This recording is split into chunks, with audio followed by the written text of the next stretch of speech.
সে কারণে চাইলেও অনেক সময় আমরা লাইভে আসতে পারি না, কিন্তু আপনারা রীতিমতো আমার এই পেজটিতে অনেক প্রশ্ন করে থাকেন।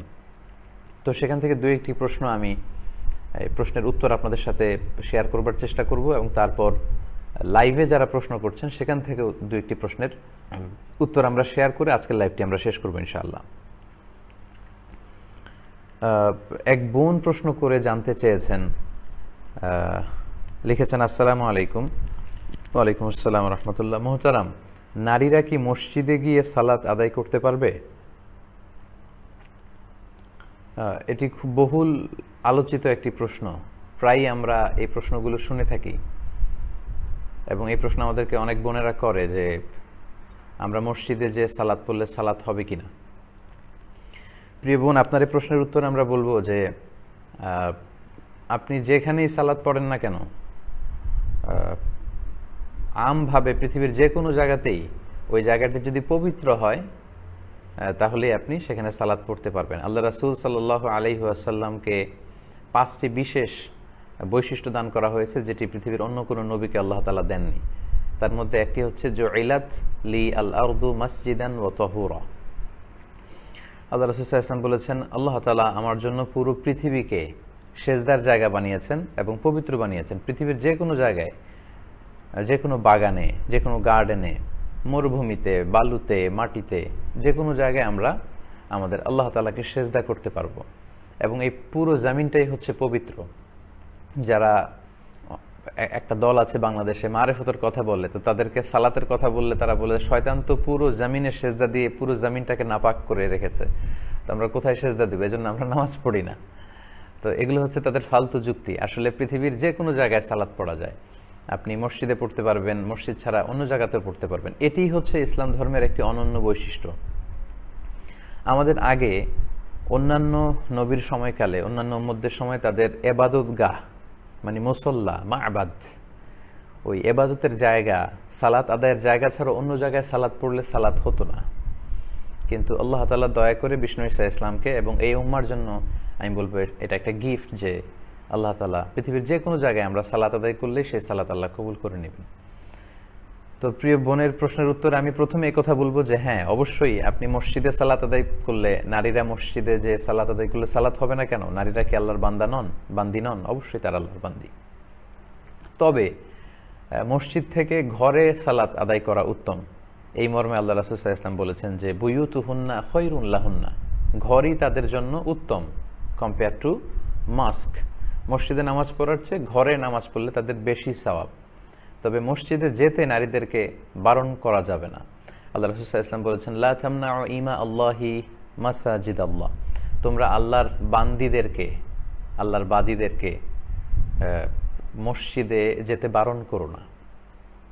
তো আপনার স্ত্রী যদি মসজিদে যেতে চায়, আপনি বারণ করতে পারবেন না, তাকে যাওয়ার সুযোগ দেওয়া উচিত। যদি সেফটি, সিকিউরিটি অ্যান্ড হেজাব সে মেনটেন করে, তাহলে তারা যেতে পারে। কেননা জুমার সালাতে শুধু আমরাই বক্তব্য শুনলাম, আমাদের বোনরা, আমাদের মায়েরা শুনলো না, বঞ্চিত হলো। ঈদের সালাতের এত গুরুত্বপূর্ণ খুতবায় কত বিষয় নিয়ে, মুসলিম উম্মার ক্রাইসিস নিয়ে, সমস্যা নিয়ে, সম্ভাবনা নিয়ে ইমাম সাহেব বা খতিব সাহেব গাইডলাইন দেয়, এগুলো শুধু আমরাই শুনলাম, আমাদের বোনরা, আমাদের মায়েরা শুনলো না। ফলে উম্মাটিক যে ডেভেলপমেন্টের কথা আমরা বলি, এটা কিন্তু সম্ভব না। কারণ নারীদেরকে বাদ দিয়ে আপনি কোনো ধরনের উন্নয়ন এটা করতে পারবেন না। আপনার উম্মাটিক ডেভেলপমেন্ট যদি আপনি বলেন, আপনার ফ্যামিলিকে ইসলামাইজ যদি আপনি করতে চান, আপনার সোসাইটিটাকে যদি ইসলামাইজ করতে চান, পুরুষদের পাশাপাশি বোনদেরকেও এই সমস্ত ইসলামিক প্রোগ্রামে নিতে হবে। জুমার সালাতে, ঈদের সালাতে তাদেরকে যাওয়ার সুযোগ করে দিতে হবে। তো এই জন্য আমরা বলি যে কোনো বোন বা নারী যদি মসজিদে সালাত পড়েন, সে সালাত হবে, এবং মসজিদে যে সালাত পড়তে চাইলে তাদেরকে বারণ করা যাবে না। তবে তাদের জন্য শ্রেষ্ঠ জায়গা হচ্ছে তাদের ঘর। তারা ঘরে সালাত পড়লে বেশি সওয়াব পাবেন। তো আমরা গত কয়েক বছর ধরে বাংলাদেশে মানুষকে ইন্সপায়ার করে আসছে এবং উৎসাহিত করে আসছি যে মসজিদে বোনদের জন্য, নারীদের জন্য, যদিও তারা ঘরে সালাত পড়বে, কিন্তু বোনদের জন্য, নারীদের জন্য একটা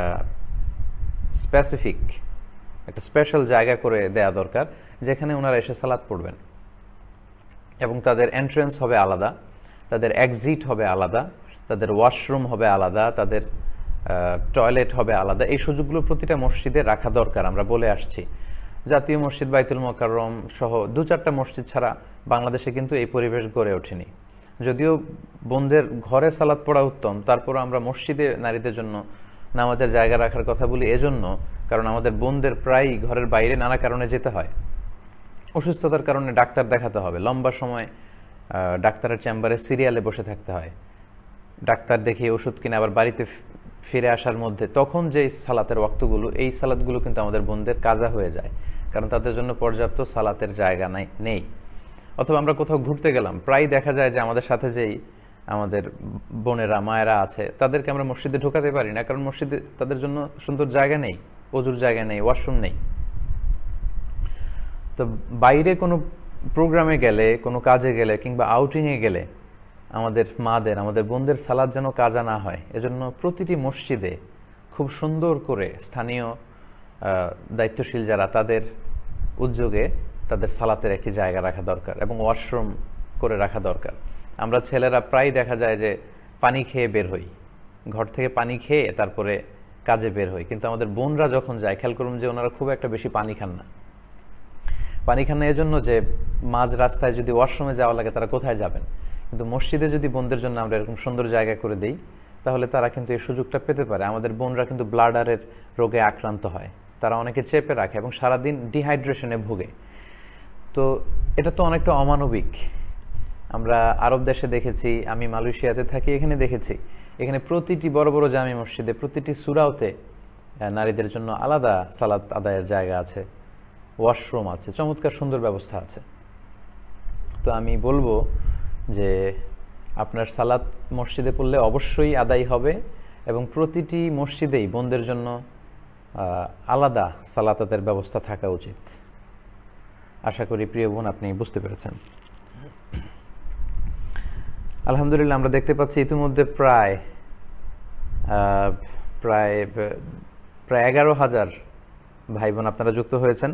আমি আপনাদের জ্ঞাতার্থে বলবো যে আমরা পেজটি যে ভেরিফাই হয়েছে সেটা নিয়ে কথা বলেছি এবং ফেক পেজ যারা চালায় 3 দিনের মধ্যে এগুলো যদি অন্য নামে চেঞ্জ না করে তাহলে আমরা রিপোর্ট করব এটা বলেছি এবং আমরা কিছু প্রশ্নের উত্তর দিচ্ছি।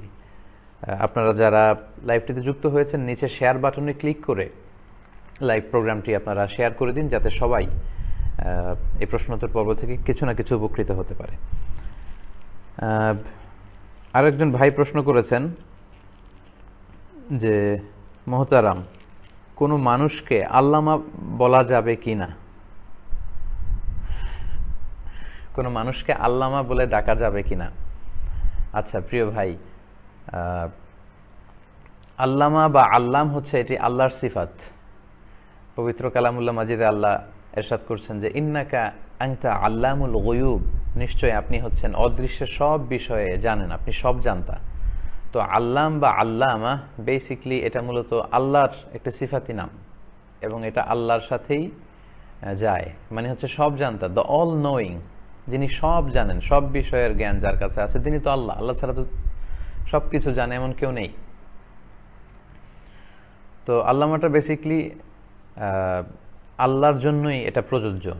তবে মানুষকেও তো আমরা মাঝে মাঝে আল্লামা বলি, যেন আমরা বলি যে আল্লামা শফি সাহেব, আল্লামা আহমদ শফি হাফিজাহুল্লাহ, আমরা বলি আল্লামা দেলোয়ার হোসেন সাঈদি, আমরা বলি যে আল্লামা ইকবাল, এরকম কিন্তু আমরা বলি।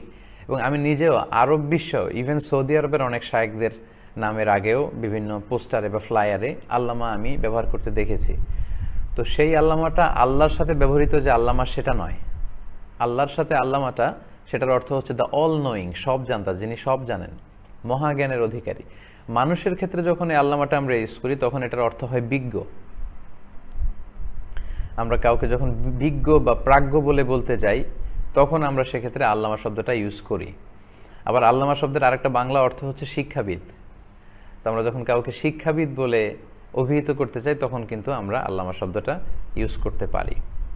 তবে সাধারণত আরব দেশে আল্লামা শব্দটা ব্যবহৃত হয় কম, তারা বেশিরভাগ ক্ষেত্রে দেখা যায় যে ফাদিলাতুশ শেখ বলে, সামাহাতুশ শেখ, আল উস্তাজ, এগুলো বেশি বলে। তো মানুষকে আল্লামা বললে এটা যে শিরক হবে এমনটা না, কারণ মানুষের ক্ষেত্রে আল্লামা একটা, আল্লাহর ক্ষেত্রে আল্লামা আরেকটা। আমরা জানি যে আজিজ, রউফ, রহিম এগুলো আল্লাহর সিফাত, কিন্তু এই 3টি নাম আল্লাহ তাআলা আল্লাহ রাসূল সাল্লাল্লাহু আলাইহি ওয়াসাল্লামকে উপহার দিয়েছেন। লাকাদ জাআকুম রাসূলুম মিন আনফুসিকুম আজিজুন আলাইহি মা আনিতুম হারিসুন আলাইকুম বিল মুমিনিনা রাউফুর রহিম। তো এখানে রাসূল সাল্লাল্লাহু আলাইহি ওয়াসাল্লামকে আল্লাহ বলেছেন আজিজ, নবী আপনি হচ্ছেন রউফ, আপনি রহিম, আপনি দয়ালু, আপনি মেহেরবান। তো আল্লাহ রাসূল সাল্লাল্লাহু আলাইহি ওয়াসাল্লামের মেহেরবান হওয়া আর আল্লাহ তাআলার মেহেরবান হওয়া কিন্তু এক নয়। আল্লাহ তাআলার মেহেরবান হওয়া, দয়ালু হওয়া, এটা হচ্ছে স্রষ্টা হিসেবে, অ্যাজ এ ক্রিয়েটর। আর রাসূল সাল্লাল্লাহু আলাইহি ওয়াসাল্লামের দয়ালু হওয়া, মেহেরবান হওয়া, এটা হচ্ছে অ্যাজ এ ক্রিয়েচার, সৃষ্টি হিসেবে।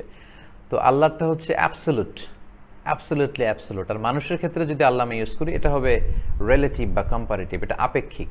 মানুষের ক্ষেত্রে আল্লামা বললে এটা হবে শিক্ষাবিদ, বিজ্ঞ, প্রাজ্ঞ এই অর্থে যে তিনি অনেক পড়াশোনা করেছেন, অনেক জ্ঞানার্জন করেছেন এই অর্থে। আর আল্লাহর ক্ষেত্রে যখন আল্লামা হবে, সেটা হবে দ্য অল নোয়িং, মহাজ্ঞানী, সব জানতা, সেই অর্থে। এবং সাহাবারাও এটাই করতেন। জ্ঞানের কোনো প্রসঙ্গ আসলে সাহাবারা বলতেন আল্লাহু ওয়া রাসূলুহু আ'লাম। আল্লাহ রাসূল সাল্লাল্লাহু আলাইহি ওয়াসাল্লাম প্রশ্ন করলে সাহাবারা বিনয়ের সাথে বলতেন যে আল্লাহু ওয়া রাসূলুহু আ'লাম, আল্লাহ এবং আল্লাহর রাসূলই ভালো জানেন। এবং আমরা জানি যে সহিহ বুখারীর বর্ণনা, মুসা আলাইহিস সালাম যখন বয়ান করছিলেন বনি ইসরাইলের উম্মতের সামনে, তখন একজন জিজ্ঞেস করলো যে হে মুসা, মান আ'লামু ফিল আরদ, বর্তমান পৃথিবীতে সবচেয়ে বেশি জ্ঞানী কে? তিনি বললেন আমি। কিন্তু আল্লাহর কাছে এই উত্তরটা পছন্দ হয়নি। আল্লাহ চেয়েছেন জ্ঞানের বিষয়টা কেন আল্লাহর দিকে রেফার করা হলো না। তখন আল্লাহ বললেন, মুসা তুমি ঠিক বলনি, তুমি ভুল বলেছ, তোমার চেয়ে বড় জ্ঞানী আছে। ইযহাব ইলা মাজমাইল বাহরাইন, দুই সাগরের মিলনস্থলে যাও, ওখানে আমার এক বান্দা আছে নাম খাদির, তোমার চেয়েও জ্ঞানী। তো এটা বলে আল্লাহ তাআলা বুঝাতে চাইলেন যে অতিমাত্রায় জ্ঞানী, মহাজ্ঞানী, এটা মানুষের ক্ষেত্রে না, জ্ঞানের বিষয়টা আল্লাহর দিকে ফিরিয়ে দেয়াই উত্তম। তো কোনো মানুষকে আল্লামা বলা যাবে কিনা, এই প্রশ্নের উত্তরে আমরা বলবো যে আল্লাহর ক্ষেত্রে যখন আল্লামাটা আমরা বলি, তখন সেটার অর্থ হয় মহাজ্ঞানী বা সব জানতা। আর মানুষের ক্ষেত্রে বিজ্ঞ, প্রাজ্ঞ বা শিক্ষাবিদ, এই অর্থে আল্লামা শব্দ ব্যবহার করা যেতে পারে, কোনো সমস্যা নেই ইনশাআল্লাহ। আল্লাহু আ'লাম। ইতিমধ্যে অনেক ভাই বোনরা যুক্ত হয়েছেন, অনেক প্রশ্ন করছেন। আপনাদের লেখা প্রশ্নগুলো আমরা আবার পড়বার চেষ্টা করবো ইনশাআল্লাহ। অনেক আগেই যারা আমার পেজে বিভিন্ন প্রশ্ন করেছেন, আমরা সেই প্রশ্নগুলোকে একটু অ্যাকোমোডেট করার চেষ্টা করি। প্রায় 12,000 ভাই বোন যুক্ত হয়েছেন। আপনারা আশা করব শেয়ার বাটনে ক্লিক করে আজকে লাইভটি শেয়ার করে দিবেন। আরেকজন ভাই প্রশ্ন করেছেন যে নামাজি ব্যক্তির কতটুকু সামনে দিয়ে হাঁটা যাবে। এটা আমাদের প্রায় আমরা এই পরিস্থিতির মুখোমুখি হই যে নামাজি ব্যক্তির সামনে দিয়ে হাঁটা যাবে কিনা। এক্ষেত্রে উত্তর হচ্ছে, জামাত চলাকালীন সময়ে ইমাম সাহেবের সামনে যদি সূত্রা থাকে, ব্যারিয়ার থাকে, তাহলে মুসল্লিদের সামনে দিয়ে হাঁটাচলা করতে সমস্যা নেই, প্রয়োজনে। কারণ সূত্রাতুল ইমামি সূত্রাতুল মুসল্লি, ইমামের সূত্রাতেই মুসল্লিদের সূত্রা হয়ে যায়। এবং সাহাবারা এমনও ঘটেছে যে জামাত চলাকালীন সময়ে কাতারের মাঝখান দিয়ে এসে ফাঁকা জায়গায় দাঁড়িয়েছেন। তো রাসূল সাল্লাল্লাহু আলাইহি ওয়াসাল্লাম কিছু বলেননি, অন্যান্য সাহাবারাও বিরোধিতা করেননি, এটা জায়েজ আছে। কিন্তু আপনি যখন একাকী সালাত আদায় করবেন, তখন আপনার সামনে দিয়ে কেউ ক্রস করতে পারবে না। এবং এটি এত বড় গুনাহের কাজ, কারণ বান্দা যখন সালাত পড়ে, ওহুয়া ইউনাজি রব্বাহ, সে তার রবের সাথে গোপন আলাপ করে, কথা বলে, যদিও অনেকে আমরা এটা ফিল করি না। তো সেই সময় আপনি মাঝখান দিয়ে যাবেন, এটা মোটেও কাম্য না। এবং আল্লাহ রাসূল সাল্লাল্লাহু আলাইহি ওয়াসাল্লাম বলেছেন, লাউ ইয়ালামিল মারু বাইনা ইয়াদাইল মুসাল্লি মা আলাইহি মিনাল ইসম, সালাত আদায়কারী ব্যক্তির সামনে দিয়ে যে ক্রস করে, তার সামনে দিয়ে যে হেঁটে যায়, সে যদি জানতো যে এই হেঁটে যাওয়াতে, ক্রস করাতে তার কি পরিমাণে পাপ হয়েছে, তাহলে সেখানে সে 40 দিন কিংবা 40 সপ্তাহ কিংবা 40 বছর দাঁড়িয়ে থাকাটাকেও শ্রেষ্ঠ মনে করতো। সে সেখানে দাঁড়িয়ে ওয়েট করতো, সে সালাত আদায়কারী ব্যক্তির সামনে দিয়ে ক্রস করে যেত না। তো এত বড় হুঁশিয়ারি দেওয়ার পরেও আমরা যদি এটা কেউ করে ফেলি, এটা ঠিক হবে না। বেখেয়ালে অন্যদিকে তাকিয়ে আছি, চলে গেলাম, সেটা ভিন্ন কথা। কিন্তু আমাদের মধ্যে অনেকেই দেখা যায় যে সালাত আদায় করছে, তার সামনে দিয়ে হেঁটে যাচ্ছি, এটা যেন আমরা কখনো না করি। তো ভাই প্রশ্ন করেছেন যে কতটুকু সামনে দিয়ে যাওয়া যাবে। এক্ষেত্রে দুইটি মত আছে। একটি মতামত হচ্ছে সিজদার জায়গা যদি সূত্রা কেউ দেয়, প্রথম কথা হচ্ছে কেউ যদি সূত্রা দিয়ে সালাত পড়ে, তাহলে সূত্রার বাইরে দিয়ে আপনি যেতে পারবেন, সূত্রার ভেতর দিয়ে আপনি যেতে পারবেন না, এক্সেপ্ট মসজিদুল হারাম এরকম খুব ক্রাউডি জায়গা, যেটা মাতাফ এবং মুসাল্লা একসাথে, তাওয়াফেরও জায়গা আবার সালাতেরও জায়গা, তখন সামনে দিয়ে গেলে সেটা ভিন্ন ব্যাপার। কিন্তু আমাদের মসজিদগুলোতে আমরা অনেক সময় যে ভুলটা করি, সালাত শেষে এমন জায়গায় সুন্নাহ পড়তে দাঁড়াই তখন অন্যান্য মুসল্লিদের জন্য বের হয়ে যাওয়াটা খুব কষ্টকর হয়ে দাঁড়ায়। এটা কিন্তু ঠিক না। আপনাকে এমন জায়গায় দাঁড়াতে হবে, সালাত শেষে সাহাবারা মসজিদে নববীর যে উস্তুয়ানা পিলারগুলো আছে ওগুলো খুঁজে খুঁজে সবাই দাঁড়িয়ে যেতেন সালাত পড়ার জন্য। তো আমরাও যেন এমন জায়গায় দাঁড়াই যাতে অন্যদের ক্রস করতে, হেঁটে যেতে সমস্যা না হয়। অথবা এখন আলহামদুলিল্লাহ মসজিদগুলোতে ছোট ছোট সূত্রা পাওয়া যায়, সূত্রা নিয়ে যেন দাঁড়াই। তো কেউ যদি সূত্রা দিয়ে সালাত আদায় করে তার সূত্রার ভেতর দিয়ে যাওয়া যাবে না, আর সূত্রা ছাড়াও যদি পড়ে তাহলে তার সেজদার জায়গা পর্যন্ত যাওয়া যাবে না, তার বাইরে দিয়ে যাওয়া যাবে। আরেক বর্ণনায় আছে সালাসাতু আযরু, 3 গজ বা 3 হাত। আপনি যেখানে মুসাল্লায় সালাত আদায় করতে দাঁড়ালেন 3 হাত হিসেব করে তার বাইরে দিয়ে যেতে হবে, এর ভেতর দিয়ে আপনি যেতে পারবেন না। এবং এটাকে আল্লাহ রাসূল সাল্লাল্লাহু আলাইহি ওয়াসাল্লাম এতটা শক্তভাবে প্রেসক্রাইব করেছেন যে কেউ যদি সূত্রা দিয়ে সালাতে দাঁড়ায় আর এই সূত্রার মাঝখান দিয়ে কেউ যদি ক্রস করতে চায় তাহলে ফালিয়াদফাহু, মুসল্লি যেন তাকে থামিয়ে দেয়। আপনি সালাত পড়ছেন, সূত্রা দিয়ে কেউ যাচ্ছে, আপনি তাকে থামিয়ে দিবেন। আল্লাহ রাসূল সাল্লাল্লাহু আলাইহি ওয়াসাল্লাম এটা রেকমেন্ড করেছেন, এতে সালাত নষ্ট হবে না। সে হয়তো ব্যাখেয়ালে যাচ্ছিল, আপনি থামিয়ে দিলে সে বুঝে যাবে, এই পাপ থেকে সে বেঁচে যাবে।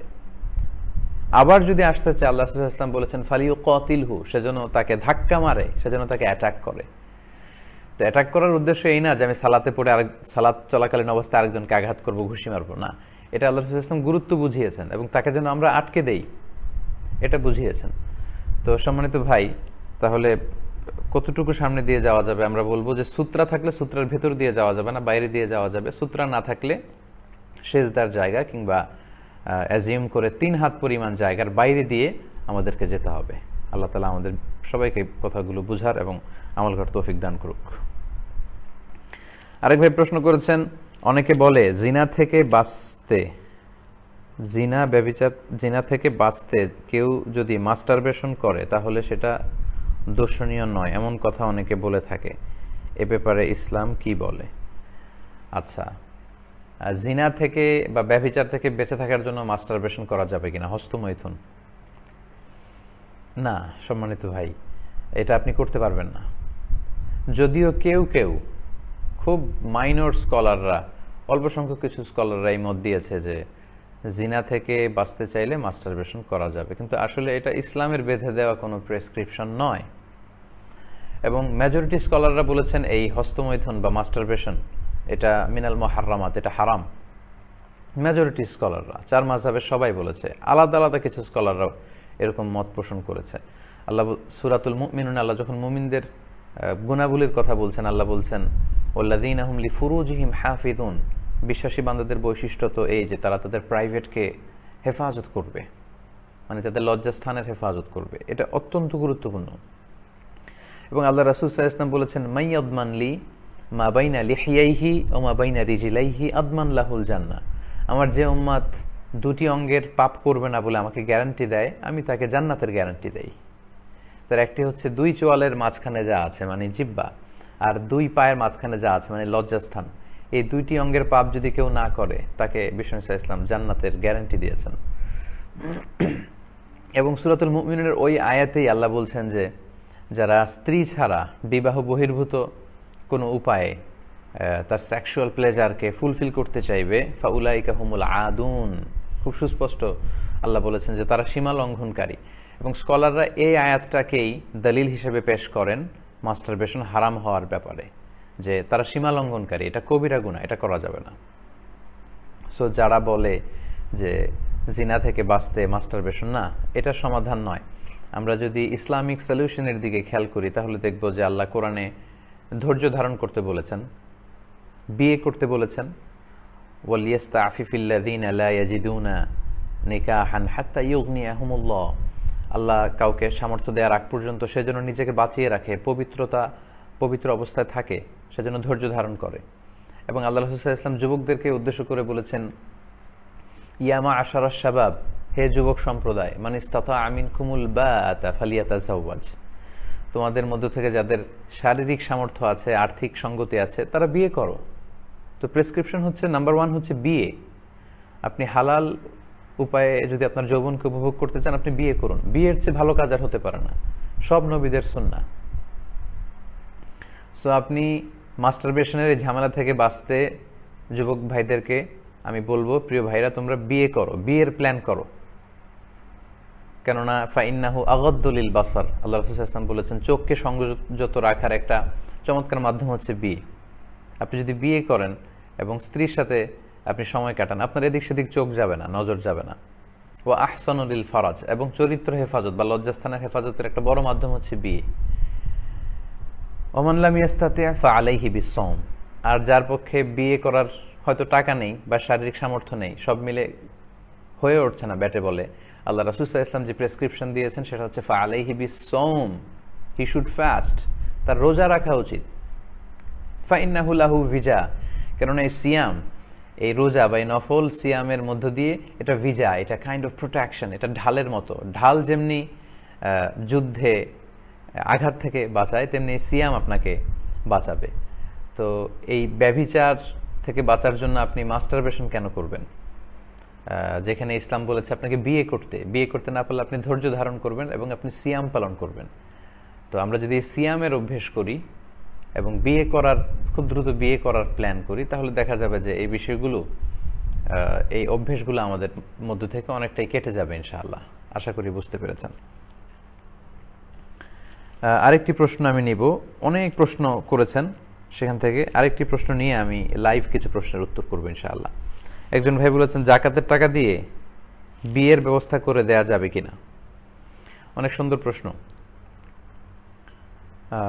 জাকাতের টাকা দিয়ে বিয়ের ব্যবস্থা করা যাবে কিনা? আমরা জানি যে জাকাত কিছু স্পেসিফিক খাতে ব্যয় করতে হয়। আল্লাহর পবিত্র কোরআনে সূরাতুত তাওবায় বলেছেন, ইন্নামাস সাদাকাতু লিল ফুকারাই ওয়াল মাসাকিন ওয়াল আমিলিনা আলাইহা ওয়াল মুআল্লাফাতি কুলুবুহুম ওয়া ফির রিকাব ওয়াল গারিমিনা ফি সাবিলিল্লাহি ওয়া ইবনিস সাবিল ফারিদাতাম মিনাল্লাহ ওয়াল্লাহু আলিমুন হাকিম।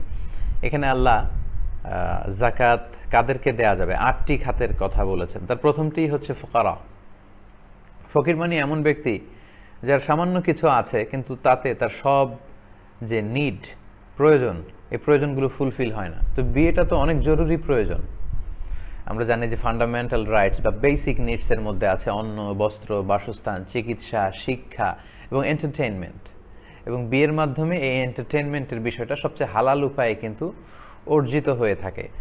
তো প্রথম খাতই হচ্ছে ফকির, মানে মান ইয়াফতাকিরু ইলাল মাল, যার সম্পদের প্রয়োজন, তার সামান্য কিছু আছে, এটা দিয়ে তার বেসিক নিডস পূরণ হয় না।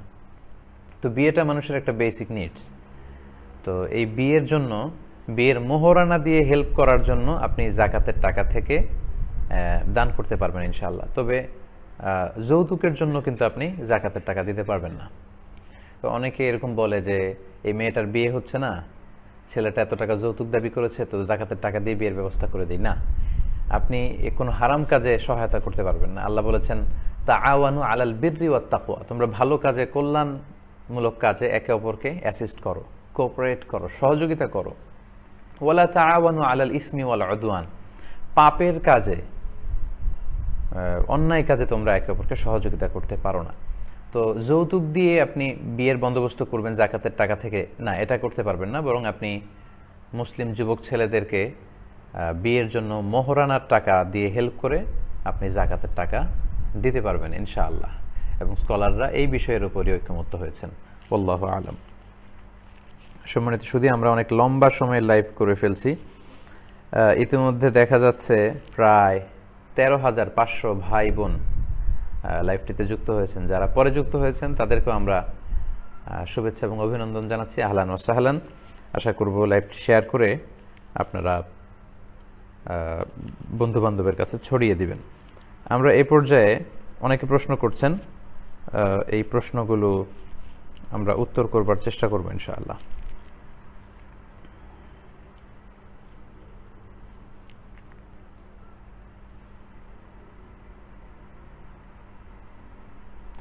যদি পরিবারের কারোর জন্য নিজের জীবন স্যাক্রিফাইস করতে চাই, তাহলে কি এটা সুইসাইডের মধ্যে পড়বে? এখানে জীবন স্যাক্রিফাইস বলতে কি ধরনের স্যাক্রিফাইস? একজন বলেছেন পরিবারের কারোর জন্য যদি জীবন স্যাক্রিফাইস করতে চাই, সেটা কি জায়েজ হবে? প্রশ্নটা খুব একটা স্পষ্ট না, আসলে কি ধরনের স্যাক্রিফাইস। এটা যদি সুইসাইড হয় তাহলে তো করা যাবে না, কিন্তু যদি এমন হয় যে আপনার বাবা মাকে অসুস্থ, আপনি 1-2 ব্যাগ রক্ত দিয়ে সহযোগিতা করতে পারবেন, সেটা আপনার স্যাক্রিফাইস অবশ্যই করবেন। আপনি আব্বা আম্মার জন্য খরচ করে স্যাক্রিফাইস করবেন, আপনি সংসারের বড় সন্তান হলে বাকিদের জন্য স্যাক্রিফাইস করবেন। অনেক সময় এমনও হয় যে আত্মীয় স্বজনের কারো 2টা কিডনি, একটা নষ্ট হয়েছে, ফলে অন্য একজন একটা কিডনি দিয়ে সহযোগিতা করছে, এটা অনেক বড় ধরনের স্যাক্রিফাইস, এবং এগুলোর জন্য অবশ্যই আল্লাহর কাছে আপনি জাযা পাবেন ইনশাআল্লাহ। আমরা আর 2-1টি জীবন ঘনিষ্ঠ প্রশ্ন নিয়ে এগুলোর উত্তর করে আমরা শেষ করবো ইনশাআল্লাহ।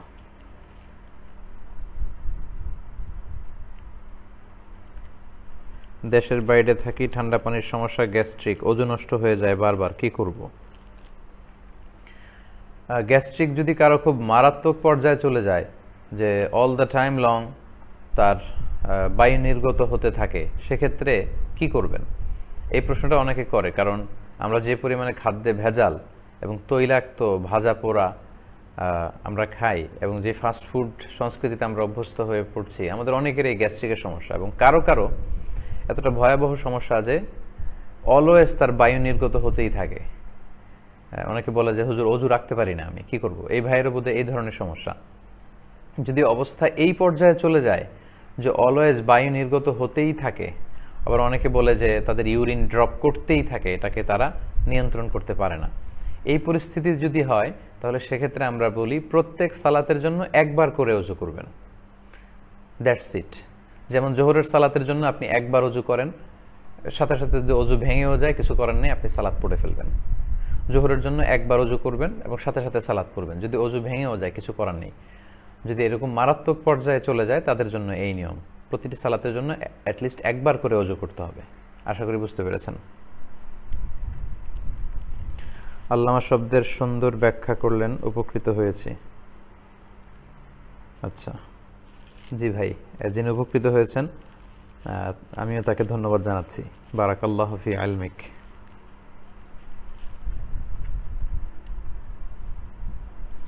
মে Allah bless you, love you so much. মাশাআল্লাহ, আল্লাহ আমাদের ভালোবাসাগুলোকে কবুল করুক, আমাদের ভালোবাসা শুধু আল্লাহর জন্য হোক। আসলে অনেক ভাই বোনরা প্রশ্ন করেছেন, তখন আমি প্রশ্নের দিকে বা মোবাইলে না তাকিয়ে সরাসরি লাইভ করা হচ্ছে যে এই সেটটি দিয়ে, মোবাইল সেটটি দিয়ে, সেখানে তাকিয়ে আমি প্রশ্নের উত্তর করছিলাম, ফলে আগের প্রশ্নগুলো আসলে আমি পাইনি। এখন যদি কেউ কোনো প্রশ্ন লিখে থাকেন সেটার আনসার আমরা করার চেষ্টা করবো ইনশাআল্লাহ।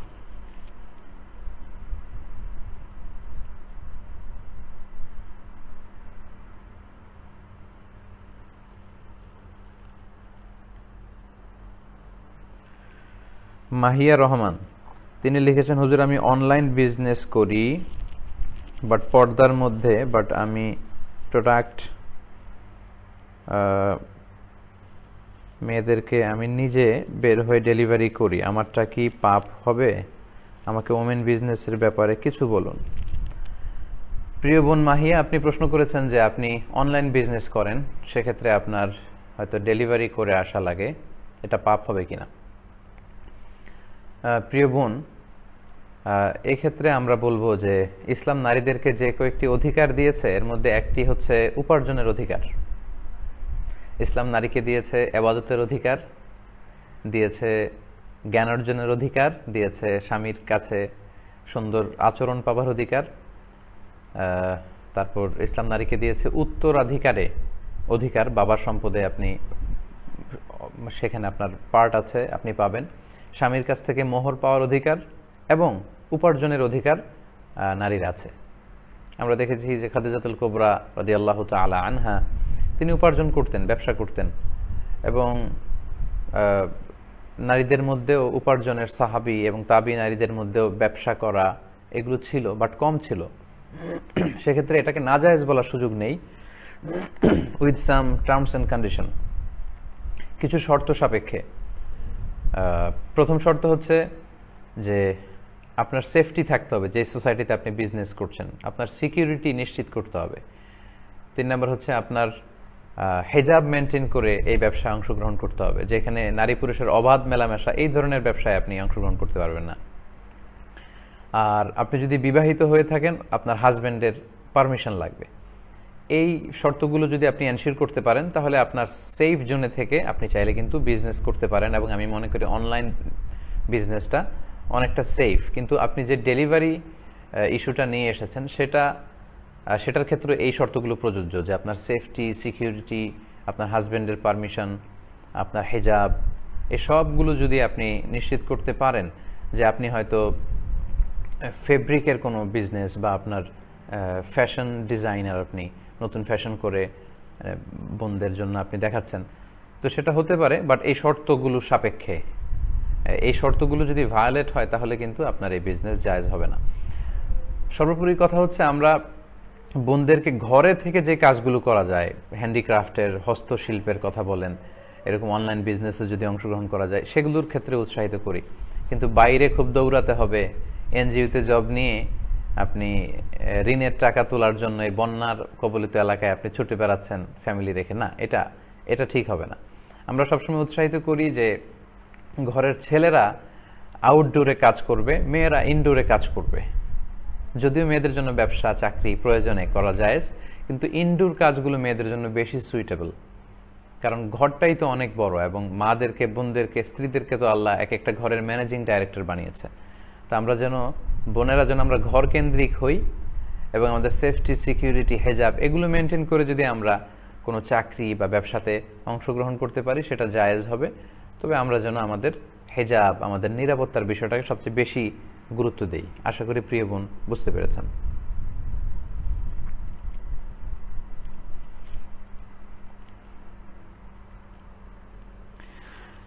মাহমুদুল ইসলাম সাজ্জাদ ভাইয়ের প্রশ্নটির উত্তর দিয়ে আজকে আমরা শেষ করব ইনশাআল্লাহ। সাজ্জাদ লিখেছে, জামাতে সালাত আদায়ের ক্ষেত্রে 2 রাকাত কিংবা 3 রাকাত ছুটে গেলে পরবর্তী নামাজ আদায়ের নিয়ম বিস্তারিত বলবেন স্যার, অনেক উপকার হবে। আচ্ছা, ঠিক আছে সাজ্জাদ, তোমার প্রশ্নটি উত্তর করবার মধ্য দিয়ে আজকে আমরা এই লাইভ প্রোগ্রামটি শেষ করব। সাজ্জাদ বলেছে যে জামাতে সালাত পড়তে যেয়ে আমরা যদি কেউ 1 রাকাত পাই বা 2 রাকাত পাই, বাকি সালাতটা আমরা কিভাবে পড়ব? খুব চমৎকার প্রশ্ন। এক্ষেত্রে আমি সহজ করে আপনাদেরকে বলি, আপনার যেই সালাতের যেই রাকাতগুলো আপনার ছুটে গিয়েছে, আরবিতে ফাউত বলে, ফাউত হয়েছে, আপনি যেটা আগে ছুটেছে সেটা আপনি আগে আদায় করবেন, যেই রাকাতটা পরে ছুটেছে সেটা আপনি পরে আদায় করবেন।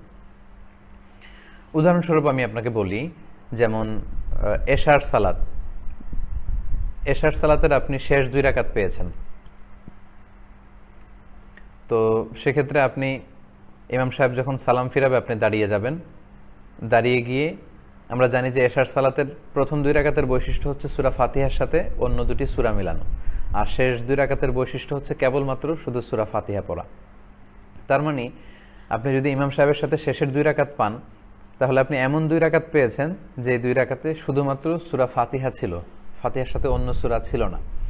সেক্ষেত্রে আপনি বাকি 2 রাকাতের প্রতি রাকাতেই সূরাতুল ফাতিহার সাথে সূরা মিলিয়ে পড়বেন। আপনি 3য় রাকাতের জন্য দাঁড়িয়ে রুকু সেজদা করে, 4র্থ রাকাতের জন্য দাঁড়িয়ে সূরা ফাতিহা পড়ে রুকু সেজদা করে আপনি সালাম ফিরিয়ে নামাজ শেষ করবেন।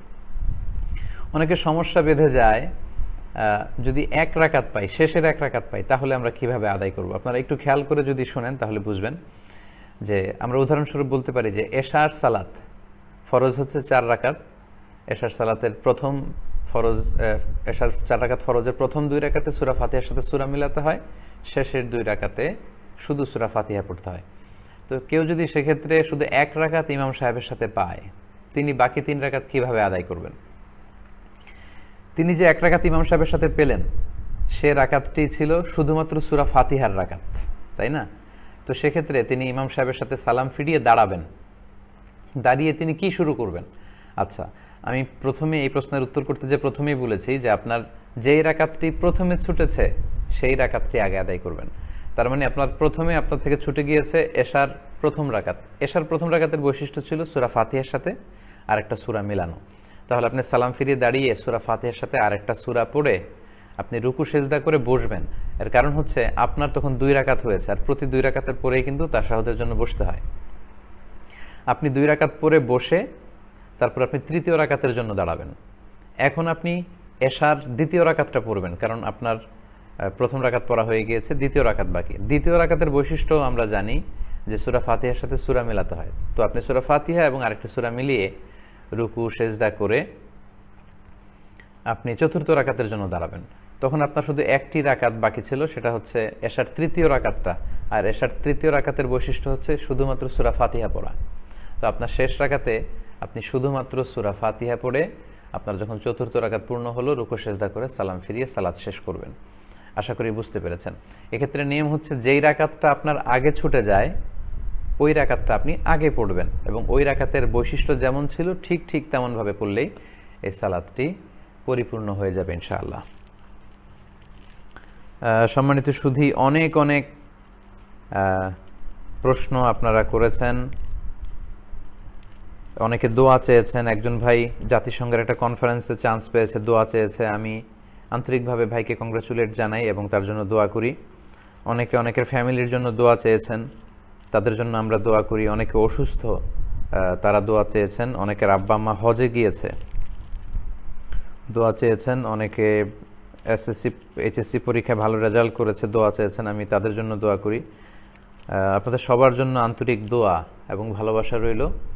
আপনারা যারাই আজকে লাইভটিতে যুক্ত হয়েছেন, আমি আবারও আপনাদের সবাইকে আন্তরিক শুভেচ্ছা, অভিনন্দন এবং মোবারকবাদ জানাতে চাই।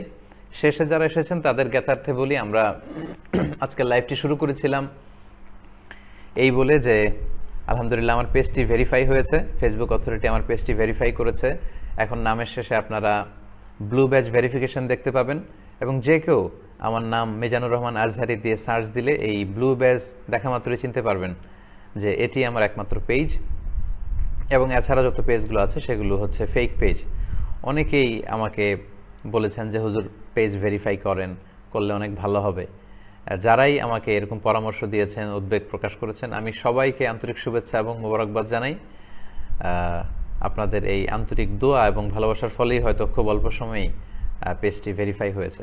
এবং শেষে আমি বলেছি যে এখনও কিছু fake page, fake ID, fake profile কিন্তু আমার নামে আছে। তাদেরকে আমি 3 দিনের সময় দিয়েছি, যে 3 দিনে Mizanur Rahman Azhari fan club, supporter group, সমর্থক গোষ্ঠী অথবা অন্য যে কোনো নামে আপনারা এটাকে চেঞ্জ করতে পারেন। এই 3 দিনের মধ্যে যদি চেঞ্জ না করেন তাহলে আমি এগুলোর বিরুদ্ধে রিপোর্ট করব, এবং ফেসবুক কিন্তু আমার রিপোর্ট আমলে নিয়ে আপনাদের পেজ এবং প্রোফাইলগুলোকে ডিসেবল করে দিবে। এবং তারপরে আমি বাংলাদেশের পরিস্থিতি নিয়ে কথা বলছিলাম যে ইসকন একটি হিন্দু ধর্মীয় সংগঠন। দেখলাম যে চট্টগ্রামে কিছু ছোট্ট ছোট্ট কোমলমতি শিশুদেরকে ফুড ফর লাইফ একটি প্রোগ্রাম, ওদের Rathyatra, international society for Krishna consciousness হচ্ছে ওদের ইলাবোরেশন পুরো সংগঠনের। তো তারা ওই রথযাত্রার প্রসাদ খাইয়ে ছোট ছোট শিশুদেরকে দেখলাম যে হরে কৃষ্ণ হরে রাম এগুলো পড়াচ্ছে। তো এটা খুবই দুঃখজনক এবং খুবই অ্যালার্মিং আমাদের জন্য। এই ব্যাপারে অনেক ধরনের তথ্য আমরা পেয়েছি। আমরা কোথাও শুনেছি যে শুধুমাত্র হিন্দু শিক্ষার্থীদেরকে খাওয়ানো হয়েছে, এতে আমাদের কোনো আপত্তি নেই। কিন্তু আমরা ছবিতে এবং কিছু ভিডিওতে দেখেছি মুসলিম শিক্ষার্থীদের মধ্যে এই প্রসাদ বিতরণ করা হয়েছে, যেহেতু তাদের কল্পিত দেবদেবীর নাম বলে এই প্রসাদগুলোকে ডেডিকেট করা হয়, এবং হরে কৃষ্ণ হরে রাম বলে খাওয়া কোনো মুসলমানের জন্য এটা বৈধ হতে পারে না, কারণ আমরা বিসমিল্লাহ বলে খাবার শুরু করি। সো এটা আমাদের আকীদা, আমাদের বিশ্বাস, আমাদের ঈমানের সাথে টোটালি কন্ট্রাডিক্ট করে। তো যদি সত্যিই কোনো মুসলমান শিশু সন্তানকে, কোমলমতি শিশুদেরকে তারা ছলে বলে কৌশলের আশ্রয় নিয়ে এটা করে থাকে, এটা খুবই খারাপ একটি ন্যাক্কারজনক কাজ করেছে। আমরা এটার তীব্র প্রতিবাদ জানাই, এবং আশ্চর্য হচ্ছি যে কোনো মুসলিম ছাত্রছাত্রী যদি এটা গ্রহণ করে থাকে তাহলে একটি মুসলিম শিক্ষা প্রতিষ্ঠানে এটা কিভাবে সম্ভব? সেখানকার প্রিন্সিপাল, সেখানকার গভর্নিং বোর্ডের মেম্বারদের অনুমতি ছাড়া কিভাবে এই কাজটি আঞ্জাম দেওয়া হয়েছে? আমি চাইব যে সচেতন মুসলিম যারা আছেন আপনারা প্রতিবাদ করবেন যদি এটি নিশ্চিত হয়ে থাকে। আমি শুনেছি এটা আদালত পর্যন্ত গড়িয়েছে, এবং বিজ্ঞ আদালত অবশ্যই এই ব্যাপারে খুব সুচিন্তিত রায় দিবে, যাতে করে আমাদের ঈমান, আকীদা, আমাদের বিশ্বাস, আমাদের ধর্মীয় চেতনার ভেতরে যাতে কোনো ধরনের আঘাত না আসে। আমরা চাইব যে আবহমান কাল থেকে আমরা হিন্দু, বৌদ্ধ, খ্রিস্টান একসাথে ছিলাম, যে যার ধর্ম পালন করেছি, কিন্তু অন্যের ধর্মীয় বিষয়ে আমরা কখনো বাধা দেইনি। এবং সম্প্রতি প্রিয়া সাহা নামে একজন নারী দেখলাম যে ডোনাল্ড ট্রাম্পের কাছে যে বাংলাদেশের বিরুদ্ধে নালিশ করে এসেছে। I am really shocked.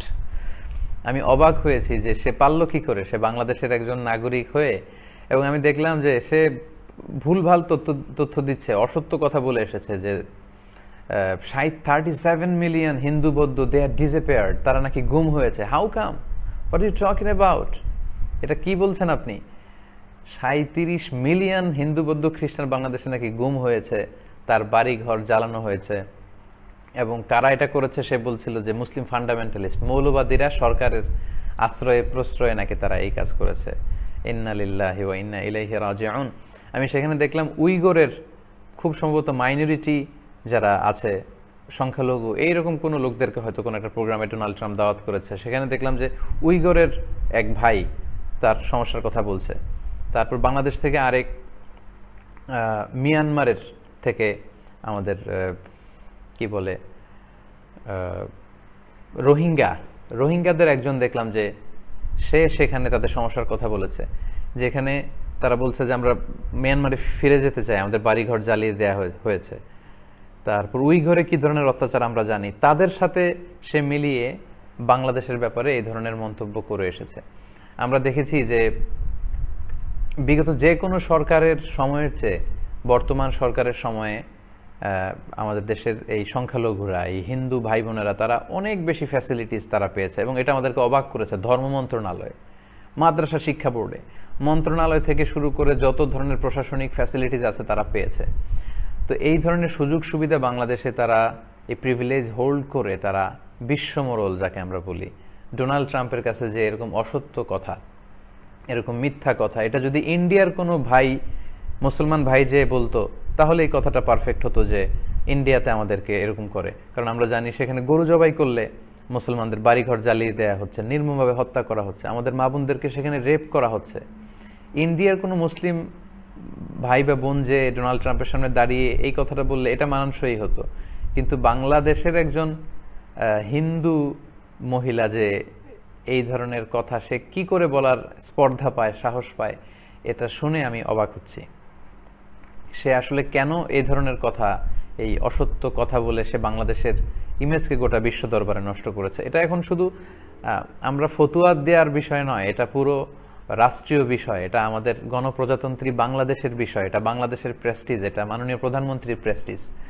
সে পুরো বাংলাদেশকে খাটো করেছে, সে মাননীয় প্রধানমন্ত্রীকে খাটো করেছে। আবহমান কাল থেকে আমাদের হিন্দু, বৌদ্ধ, খ্রিস্টান, এমনকি আস্তিক নাস্তিক আমরা একসাথে বসবাস করেছি। আমাদের মধ্যে এই ধর্মীয় কোন্দল নেই আলহামদুলিল্লাহ। পাশের দেশে ভারতে আমরা দেখেছি নির্বিচারে তারা মুসলমানদের উপর অত্যাচার করেছে, কিন্তু বাংলাদেশে এটা নেই। হ্যাঁ, সংখ্যালঘু পৃথিবীর যে দেশেই থাকুক না কেন, তাদের কিছুটা ক্রাইসিস পার করতে হয়, আমরা সেটারও উত্তরণ চাই।